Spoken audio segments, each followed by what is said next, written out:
जय हिंद। आज एक जॉब से रिलेटेड नोटिफिकेशन के बारे में डिटेल से जानेंगे जो कि एसएससी के द्वारा जारी किया गया और यह है दिल्ली पुलिस कांस्टेबल भर्ती 2025। टोटल कितने पद हैं, कितने पद पूर्व सैनिकों के रखे गए हैं, पूरी जानकारी इस छोटी सी वीडियो के माध्यम से दी जाएगी। चैनल को सब्सक्राइब जरूर कीजिएगा, आपको इस तरह के अपडेट कंटिन्यू मिलते रहेंगे। तो यहाँ पे आप देख सकते हैं कि एसएससी की ऑफिशियल वेबसाइट पर यहाँ जो नोटिफिकेशन है 22/9/2025 को अपलोड किया गया और यहाँ पर जो वैकेंसीज है constable executive male and female in Delhi police examination 2025। Online apply करना 22/9/2025 को शुरू हो गया है। लास्ट डेट जो अप्लाई करने की लिंक के द्वारा रखी गई है 21 अक्टूबर 2025 रखी गई है। फीस वगैरह जो आप जमा कर सकते हैं 22/10/2025 तक। यदि एप्लीकेशन में कुछ करेक्शन करना है तो उसके लिए 29/10/2025 से लेकर 31/10/2025 तक कर सकते हैं। टेंटेटिव यानी संभावित जो इसकी कंप्यूटर बेस्ड एग्जामिनेशन है वहाँ दिसंबर या जनवरी 2026 या फिर दिसंबर 2025 में होगा। टोल फ्री नंबर दिया गया है in case of any difficulties, आपको एप्लीकेशन फिल करने में प्रॉब्लम आ रही है तो 1800309306 पर आप कॉल करके पूछ सकते हैं। टोटल वैकेंसी 7,665 इनके द्वारा जारी की गई है, जिसमें कि 10% वैकेंसी पूर्व सैनिकों के लिए रिजर्व हैं। इसमें कांस्टेबल एक्सेसमैन कमांडो की 376 वैकेंसीज हैं। कांस्टेबल जो नॉर्मल एक्सेसमैन हैं उनके लिए 285 वैकेंसीज है। अभी एक्सेसमैन के लिए 10% वैकेंसी रिजर्व हैं, जिसमें कि 50% वैकेंसीज आपको मिलेगी कमांडो क्वालिफाइड जो एक्सेसमैन है और 50% अदर के लिए। कमांडो क्वालिफाइड के अंतर्गत जिन्होंने सर्व किया है स्पेशल फोर्सेस में, एनएसजी में, स्पेशल एक्शन ग्रुप के अंतर्गत, और जिनका कि क्यूआई क्वालिफाइड इंस्ट्रक्टर है वो यहाँ पर एप्लीकेबल रहेंगे। साथ में नेवी और एयरफोर्स जिन्होंने कि स्पेशलाइज्ड कमांडो टाइप यूनिट में काम किया उनके लिए वैकेंसी रहने वाली है। अब यहाँ पर जो एज है 18 से 25 साल रखी गई है। पूर्व सैनिकों को एज रिलैक्सेशन एज पर सेंट्रल गवर्नमेंट रूल के अनुसार दिया जाएगा। यहाँ पे देख रहे होंगे एक्सेसमैन को यहाँ पर 3 साल की छूट दी जा रही है जो कि अनरिजर्व और ईडब्ल्यूएस है। तो जो भी आपकी एज है उसमें से जितने आपने सर्विस की है वो माइनस करने के बाद 3 साल अनरिजर्व और ईडब्ल्यूएस को छूट दी जा रही है। एक्सेसमैन ओबीसी के लिए 6 साल तक की छूट है।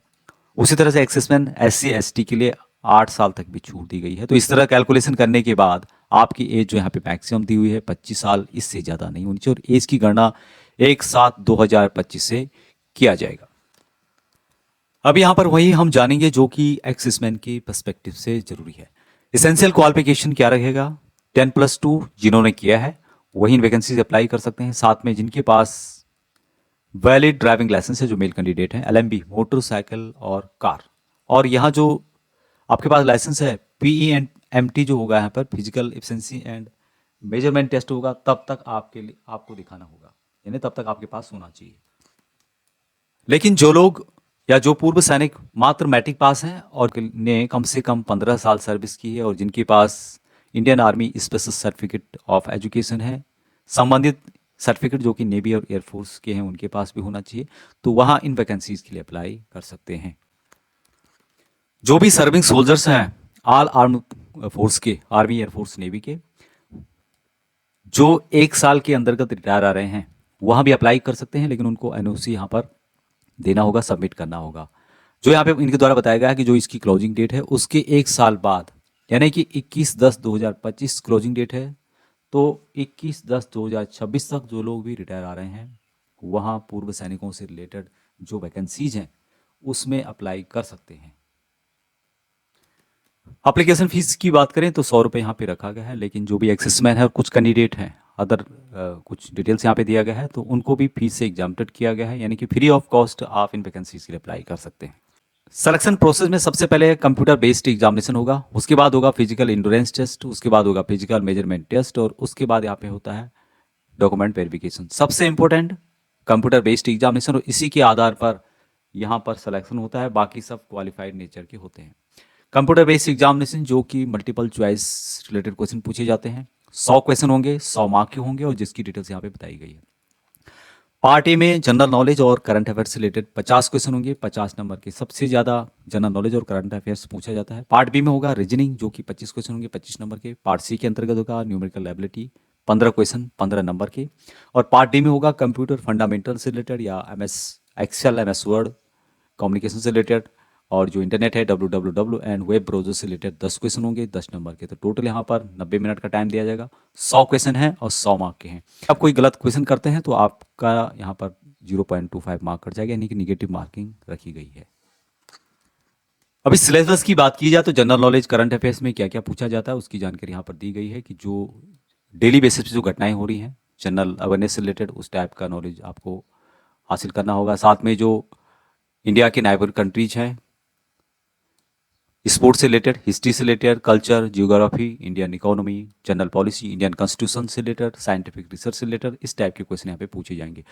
रीजनिंग के अंदर एनालिटिक एप्टीट्यूड एंड एबिलिटी से रिलेटेड क्वेश्चन पूछे जाएंगे। साथ में नॉन वर्बल से रिलेटेड क्वेश्चन होंगे, एनालॉजी से रिलेटेड होंगे, सिमिलरिटीज एंड डिफरेंसेस, उसके अलावा यहाँ पे रिलेशनशिप से रिलेटेड होंगे, ऑब्जर्वेंस से रिलेटेड होंगे, डिस्क्रिमिनेशन से रिलेटेड होंगे, arithmetical reason and figural classification, arithmetic number series, non verbal series, coding and decoding से रिलेटेड क्वेश्चन पूछे जाएंगे। न्यूमेरिकल एबिलिटी में जो क्वेश्चन पूछे जाएंगे जिसमें कि प्रॉब्लम रिलेटेड क्वेश्चन होंगे, नंबर सिस्टम से रिलेटेड होंगे, कंप्यूटेशन ऑफ होल नंबर्स होंगे, डेसिमल एंड फ्रैक्शन से related, relationship between numbers, fundamental arithmetic operations, percentage, proportion से रिलेटेड होंगे, average, interest, profit and loss, discount measurement, time and distance, ratio and time, time and work से related पूछे जाएंगे। साथ में जो कंप्यूटर फंडामेंटल है उसमें MS Excel, MS Word, communication, internet, WWW यानी कि world wide web and web browser से रिलेटेड एलिमेंट यहाँ पे बताए गए इनके द्वारा, तो इसको भी आप यहाँ पर देख सकते हैं। नेक्स्ट जो स्टेज है जो फिजिकल इंडोरेंस टेस्ट, असेसमेंट को भी यहाँ पे इंक्लूड किया गया है। यहाँ पर एज वाइज बताया गया है जिसमें कि 1600 मीटर रन, उसके बाद लॉन्ग जंप होगा, उसके बाद होगा हाई जंप। आपको 30 ईयर तक 1600 मीटर रन 6 मिनट में कंप्लीट करना होगा। लॉन्ग जंप 14 फीट यहाँ पे बताया गया है और 3.9 हाई जंप बताया गया है। तो अबव जो 30 से 40 साल के बीच में है जिसमें कि काफ़ी पूर्व सैनिक आ जाएंगे, इसके लिए 1600 मीटर 7 मिनट में कंप्लीट करना है, लॉन्ग जंप 13 फीट और high jump 3.6 feet. Above 40 year के लिए है 8 मिनट में कंप्लीट करना होगा 1600 मीटर, लॉन्ग जंप रखा गया है 12 फीट और हाई जंप 3.3। जो फिजिकल स्टैंडर्ड है यहाँ पर बताया गया है हाइट कम से कम 170 सेंटीमीटर होनी चाहिए, 5 सेंटीमीटर का छूट दिया जाएगा जो हिल एरियाज में रहते हैं जिसमें कि Gorkhali, Garhwali, Kumaoni, Dogra, Marathi candidate belong to state of Sikkim, Nagaland, Arunachal Pradesh, Manipur, Tripura, Mizoram, Meghalaya, Assam, Himachal Pradesh, Jammu and Kashmir, Leh Ladakh. तो इन लोगों को या इन पूर्व सैनिकों को 5 सेंटीमीटर की छूट दी जाएगी हाइट में। चेस्ट 81 सेंटीमीटर होनी चाहिए और 4 सेंटीमीटर फुलाना जरूरी है कम से कम। बाकी 5 सेंटीमीटर का जो छूट है वहाँ हिल एरिया वालों को दिया जाएगा। कितने नंबर कम से कम आपको लाने होंगे यदि आपको भर्ती की रेस में रहना है, तो the candidate scoring mentioned below the cut off mark, normalisation करने के बाद यहाँ पर कितने मार्क आपको लाने जरूरी हैं उसकी जानकारी दी गई है। जो सबसे मेन है इसमें जो वो होगा CBE यानी कि कंप्यूटर बेस्ड एग्जामिनेशन, बाकी सब क्वालिफाइड नेचर का है। तो अनरिजर्व के लिए यहाँ पे 35 नंबर रखा गया है, SC ST OBC EWS के लिए 30 और ESM एक्सेसमैन के लिए 25 नंबर आपको लाने जरूरी है। द्वारा इंक्वायरी सेल के नंबर दिए गए हैं। यदि आपके दिमाग में कोई डाउट है, कोई क्वारी है, कुछ पूछना चाहते हैं आप, तो Delhi police recruitment cell help desk number पर पूछ सकते हैं जो कि new Delhi new police line Kingsway camp के अंतर्गत रहेगा। और टेलीफोन नंबर 9:30 से सुबह से शाम को 6 बजे तक, every day except Sunday and national holiday. यहाँ पे नंबर दिए गए हैं, 3 नंबर हैं, तो इन नंबरों पे आप कॉल करके अधिक जानकारी प्राप्त कर सकते हैं या कुछ डाउट है तो उसको क्लियर कर सकते हैं।